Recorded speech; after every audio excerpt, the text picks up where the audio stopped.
Hello my dear student, good morning everyone. Today I discuss about application of differential equations, simple harmonic motion. Okay, what is the explanation of the simple harmonic motion? You see and listen carefully. You take any spring. Let's assume that a mass of attached to a spring, the pulled back and allowed the move on the frictionless surface. అంటే ఒక spring అనేది తీసుకున్నాము, దానికి ఎం అనే mass ఒక object అనేది తీసుకున్నాం. Okay, అది ఇనీషియల్ స్టేజ్లో ఉన్నప్పుడు దాని యొక్క డిస్టెన్స్ x = 0 అనుకున్నాం.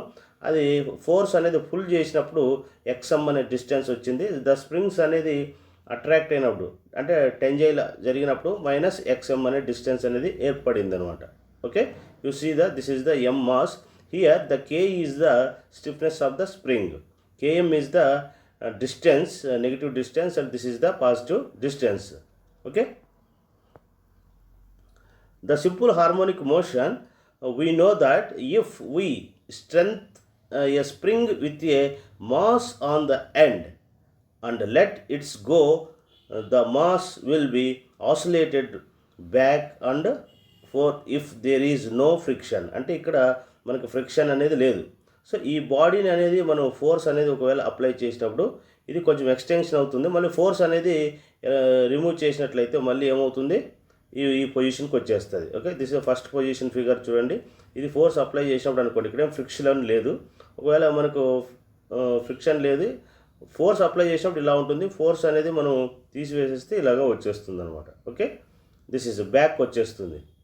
Okay, next the oscillation is called the simple harmonic. ఇది ఎప్పుడైతే స్ప్రింగ్ ఆసిలేషన్ ఎప్పుడైతే క్రియేట్ అవుతుందో అప్పుడు దాన్నే సింపుల్ హార్మోనిక్ మోషన్ అంటారు. యు సీ ది ఎక్స్టెన్షన్ అయినప్పుడు చూడండి, మనకు ఇక్కడ మధ్య డిస్టెన్స్ అనుకోండి, ఈ యారో డైరెక్షన్స్ ఉన్నాయి కదా, ఇక్కడ distance K is the spring, M is the mass. Okay, so ఇక్కడ మనకి ఆల్రెడీగా న్యూటన్స్ లా అనేది మనకు తెలుసు. సో చూడండి, ఇక్కడ పుల్ చేసినప్పుడు ఏమవుతుంది, F అనే ఫోర్స్ వస్తుంది. ద స్ప్రింగ్ యొక్క స్టిఫ్నెస్ ఉంటుంది కాబట్టి K × X డిస్టెన్స్ అనేది మూవ్ అవుతుంది అనమాట. X డిస్టెన్స్ మూవ్ అవుతుంది -K × X అంటే ఆ నెగిటివ్ సైడ్ అనేది మూవ్ అవుతుంది కాబట్టి ఫోర్స్ అనేది ఇలా పుల్ చేస్తున్నాం కాబట్టి మనకి K × X stiffness of the spring × displacement అనమాట. సో మనకు ఆబ్జెక్ట్ ఇట్లా మూవ్ అయినప్పుడు వెన్ ఎవర్ ద యాక్సలరేషన్ అనేది వస్తుంది అనమాట. యాక్సలరేషన్ ఏర్పడుతుంది, అలాగే సమ్ వెలాసిటీ అనేది కూడా మనకు ఏర్పడుతుంది. ఓకే, సో దీన్నే SHM డైనమిక్స్ అంటారు. SHM dynamics. So at any given instant we know that F = ma must be true. అంటే మనకు ఆల్రెడీగా మనకి న్యూటన్స్ లాలో F = ma అనే ఫార్ములా తెలుసు. F = -kx అనుకుంటే K m × ω² అనమాట. M is the mass of the block, next omega is the angular velocity అనమాట. అంటే oscillations ఎక్కడైతే ఏర్పడతాయో అక్కడ ఒమేగా అనే దాన్ని తీసుకోవాల్సి ఉంటుందన్నమాట. Okay, but in this case F -kx and F ma, you equate both or equations. మనం రెండు ఈక్వేషన్స్ కూడా F ma దాన్ని F -kx రెండు ఈక్వల్ చేసినట్లయితే మనకు సో -kx ma అవుతుందన్నమాట. So F -kx means Hooke's law అనేది మనకు స్ప్రింగ్ పైన ఫోర్స్ అప్లై చేసినప్పుడు హుక్స్ లా అనేది ఏర్పడుతుంది అనమాట. ఫోర్స్ ఎక్కువ అప్లై చేస్తూ నెంబర్ ఆఫ్ టైమ్స్ అప్లై చేస్తే దానికి సమ్ ఈల్డ్ పాయింట్స్ ఏర్పడతాయి కాబట్టి అది స్ట్రెంత్ ఆఫ్ మెటీరియల్లో నేర్చుకుంటాం. సో బట్ ఇక్కడ మీరు జస్ట్ F -kx జస్ట్ గుర్తుపెట్టుకోండి. దీనికి ఆ ఆబ్జెక్ట్ అనేది మూవ్ అయినప్పుడు మనకు ఎలా ఉంటుందంటే T అనే టైం అనేది ఏర్పడుతుంది అనమాట. టైం అంటే T = 2π × √m/k, this is the time. అలాగే మనకు T = 2π/ω అంటే టైం పీరియడ్ కనుక్కోవాలంటే 2π అంటే ఎప్పుడు కూడా ఆసిలేషన్స్ నెగిటివ్ ఆసిలేషను పాజిటివ్ ఆసిలేషన్స్ అంతా కలిపి ఆసిలేషన్ అంటారు. దానికి టోటల్ పీరియడ్ ఎంత ఉంటుందంటే 2π. ఒక సర్కిల్ రొటేట్ ఏ విధంగా అవుతుందో అలాగే ఉంటుంది కాబట్టి మనకి 2π/ω. సో ఒమేగా =√k/m కాబట్టి ఇక్కడ మన ఒమేగా ప్లేస్లో √k/m అనే దాన్ని సబ్స్టిట్యూట్ చేసినట్టు.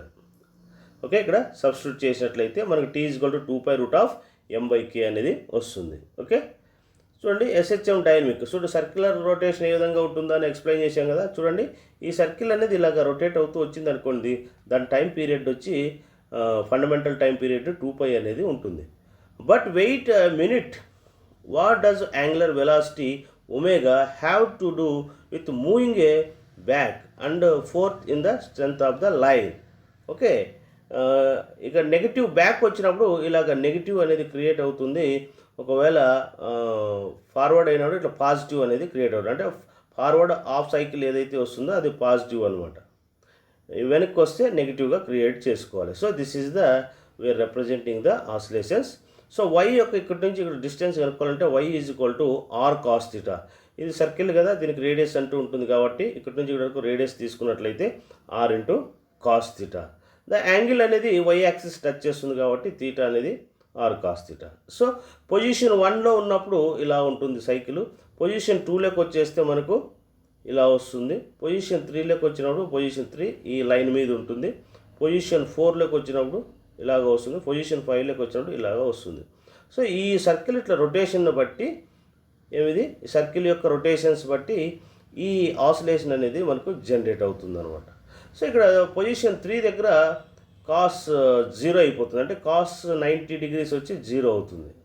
ఓకే, మ్యాక్సిమం పై వచ్చి ఇక్కడ వచ్చేస్తుంది అనమాట. Okay, this is the SHM dynamics of the simple harmonic motion. Okay, so you see the SHM and velocity and the acceleration. ఆ బాడీ మూవ్ అయిన తర్వాత మనకు వెలాసిటీ అండ్ యాక్సలరేషన్ అనేది ఉంటుంది కాబట్టి, so if you were to plot the position of the mass over time it would look like a sine wave. So మనకు ఎలా వస్తుంది, మనకు సైన్ వేవ్ లాగా ఫామ్ అవుతుంది. చూడండి సింపుల్ హార్మోనిక్ మోషన్లో పాజిటివ్ డిస్టెన్స్ ఇది ఒరిజినల్ పొజిషన్ 0 అనేది, ఆరిజిన్ అనేది 0 ఉన్న చోట అది ఎక్కడ మనం ఆ బాడీ అనేది మూవ్ కాకుండా ఉన్నప్పుడు ఇలా ఉంటుంది. అంటే F అనే ఫోర్స్ అప్లై చేయనప్పుడు అలా ఉంటుంది. Whenever we are apply the force or pull or push, okay, మనకు ఇది పాజిటివ్ M అనేది డిస్టెన్స్ వస్తుంది, మైనస్ M అనే డిస్టెన్స్ అనేది వస్తుంది. సో ఇక్కడి నుంచి ఇక్కడ వరకు డిస్టెన్స్ అనేది ఏముంది మనకు టైం పీరియడ్ T. ఇలాంటి సైకిలే మళ్ళీ రిపీట్ అయితే అది కూడా సేమ్ T అనే పీరియడే ఉంటుందన్నమాట. మనం సింపుల్ పెండలం ఉంది కదా, ఆ సింపుల్ పెండలం ఏదైతే ఉంటుందో దాన్ని ఎలాగ మనం లాగి వదిలేస్తే నెగిటివ్ సైడ్ ఎంత డిస్టెన్స్ ఉంటుందో పాజిటివ్ సైడ్ కూడా అంతే డిస్టెన్స్ ఉంటుంది. Okay, if you were to plot the position of the mass over time it would look like a sine wave. Okay, so this is the velocity. మనకు velocity అంటే ఒమేగాతో represent చేస్తాం ఇక్కడ. So ఇక్కడ xm distance, ఇది xm. Okay, ఈ velocity ఎలా ఉంటుందంటే negative cycle next positive cycle, మరి నెగిటివ్ సైకిల్ పాజిటివ్ సైకిల్ ఈ విధంగా వస్తూ ఉంటుంది. మనం ఇక్కడ t అనే టైంని x యాక్సిస్ పైన రిప్రజెంట్ చేసుకుంటాం. నెక్స్ట్ అదేవిధంగా యాక్సలరేషన్ కావాలి. Okay, the velocity and acceleration would look little out of the page. Just మనకి ఇక్కడ యాంగిల్ అనేది కొంచెం చేంజ్ అయ్యి ఇక్కడ మైనస్ xm దగ్గర మనకి ట్రాన్స్ఫార్మ్గా వస్తుంది అనమాట.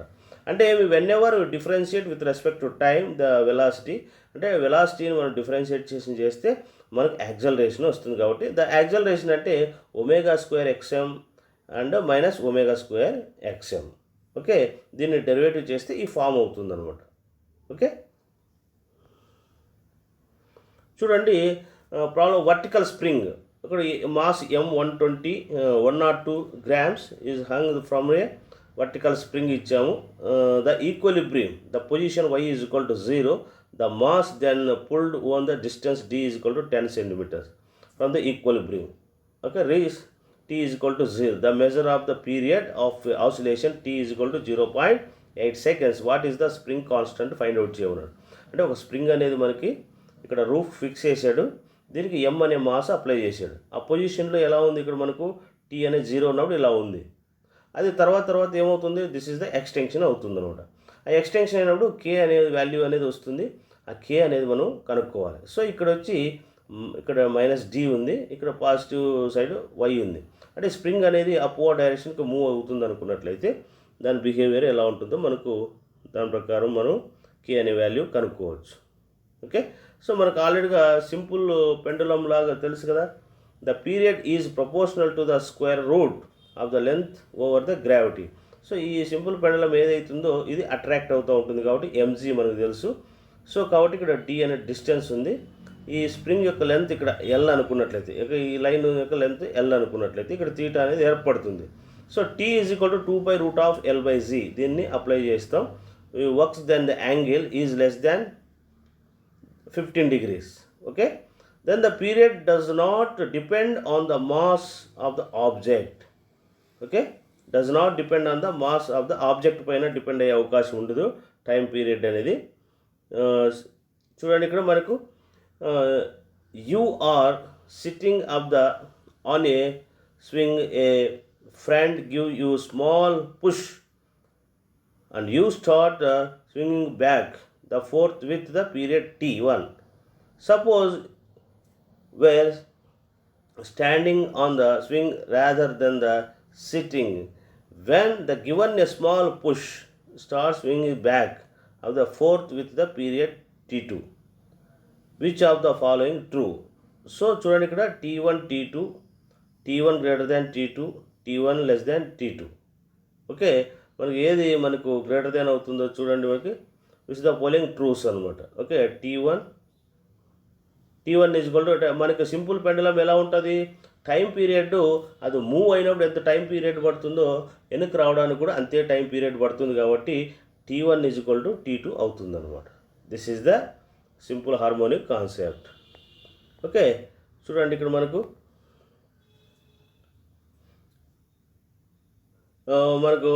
చూడండి starting of the rises of the CM of the swing. Okay, short చూడండి ఇక్కడ ఇది ఒక దీంట్లో ఒక పర్సన్ అనేది మనకు కూర్చున్నాడు. మనకి ఇక్కడ ఏం చేసాము, సమ్ ఫుల్ చేసినప్పుడు ఏమైంది, మనకు మూవ్ అయినప్పుడు ఇది L1 డిస్టెన్స్ ఉంది మనకు. నెక్స్ట్ ఏమిది, ఇది L2 డిస్టెన్స్ ఉంది. అంటే ఇక్కడ నుంచి సిట్టింగ్ చేసినప్పుడు L1, స్టాండ్ చేసినప్పుడు L2 డిస్టెన్స్ ఉంది. సో ఇట్లా మూవ్ అయినప్పుడు t1 టైం పట్టింది, ఇక్కడ t2 టైం పట్టింది. Okay, L1 greater than L2, L1 greater than L2. Okay, L1 అనేది లెంత్ ఎక్కువ ఉంది, ఇది లెంత్ తక్కువ ఉంది. ఓకే, వి సీ దట్ అప్పుడు దీనికి టైం పీరియడ్ ఏముంటుంది, మనకు t1 టైం పీరియడ్ ఉంటే ఇక్కడ t2 టైం. ఎప్పుడైతే మనకు లెంత్ ఎక్కువ ఎప్పుడైతే ఉంటుందో అప్పుడు టైం పీరియడ్ అనేది ఇంక్రీజ్ అవుతుంది. సేమ్ లెంత్స్ ఉన్నట్లయితే, ఇవి సేమ్ లెంత్స్ ఉన్నట్లయితే t1 is equal to t2 అవుతాయి. ఒకవేళ ఇది లెంత్ ఎక్కువ ఉంది కాబట్టి, more than length to L2 కాబట్టి, L2 కన్నా L1 గ్రేటర్ దాన్లో ఉంది కాబట్టి టైం పీరియడ్ కూడా L1కి ఎక్కువ ఉంటుంది, ఎక్కువ టైం తీసుకుంటుంది. ఓకే, L2కి తక్కువ టైం తీసుకునే అవకాశం ఉంటుంది అన్నమాట. Okay, so energy in SHM for the both the spring and pendulum that can be derived that SHM solution by using energy conversions.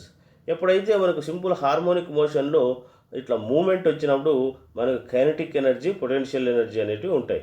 ఒక ఎనర్జీ నుంచి ఇంకొక ఎనర్జీ కన్వర్ట్ అవుతుంది అనమాట. ద టోటల్ ఎనర్జీ ఏమవుతుందంటే kinetic energy plus potential energy రెండు add అయితే దాన్ని total energy అంటారు. సో ఇక్కడ చూడండి kinetic energy where conversion, the total energy K plus U of the system undergoes SHM, the always the constant. This is not a suppressing the, since there is no conversion of the force the present, hence K plus U energy is conserved. Okay, ఏమైంది ఇక్కడ conserved అవుతుంది అనమాట. Okay, you see the one of the mathematical representation of graph you see and this. So this is called a E. This is called E, this is called a K. Okay, so this is called a U. Okay, here the simple SHM means ఇక్కడ minus A and plus A.